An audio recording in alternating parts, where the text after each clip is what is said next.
C'est mon premier long métrage et ça se passe entre Mayotte et Anjouan. Voilà, c'est une histoire, c'est une fiction et qui prend appui sur une réalité qui est celle des Kwassa Kwassa.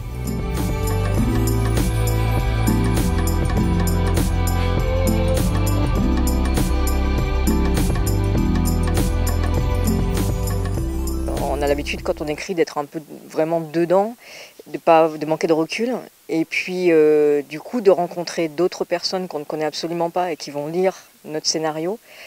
Ça permet vraiment d'avancer en fait, parce qu'ils vont poser des questions, ils vont avoir des retours auxquels parfois on ne s'attend pas du tout. Ça faut nous dire, regardez là. Ok.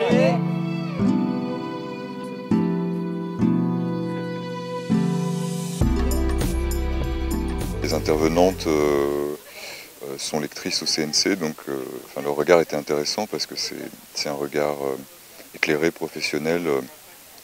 Ce sont des gens qui ont l'habitude de lire des scripts et qui peuvent mettre en évidence certaines choses qui mettraient en difficulté le financement d'un film. Et puis c'est des techniciennes aussi qui nous ont aidés à mieux structurer nos récits. Moi j'ai été marquée par la diversité en fait des projets qu'on a eu à lire, qui viennent vraiment de plusieurs parties du monde, qui ont des approches de leurs sujets assez différentes, qui ont en termes de genre aussi, même si on a beaucoup de drames quand même, il y a des orientations différentes. On peut aller un peu vers le thriller, on peut aller vers quelque chose à la limite presque de quelque chose d'un peu épique ou romanesque. On a un projet qui est plutôt tourné vers, on va dire, la comédie douce amère, etc.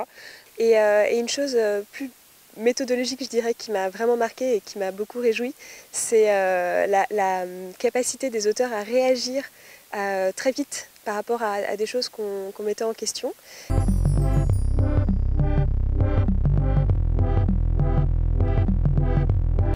Ça fait quand même longtemps que je suis sur le projet, quoi. Ça fait 2 ans que j'écris timidement, soutenu aussi par une production, mais que j'avais un petit peu de mal à comprendre mon propos, quoi. Et là, la résidence, quand même, ça a bien resserré les enjeux et défini des personnages justement un peu plus épiques, enfin, qui portent quelque chose d'un peu plus fort. Par rapport à la faisabilité des projets, le fait qu'ils soient quasiment tous accompagnés par des producteurs fait qu'ils sont déjà lancés et que assez rapidement, je pense, à l'issue des prochaines réécritures, les projets entreront en financement via les producteurs qui les accompagnent.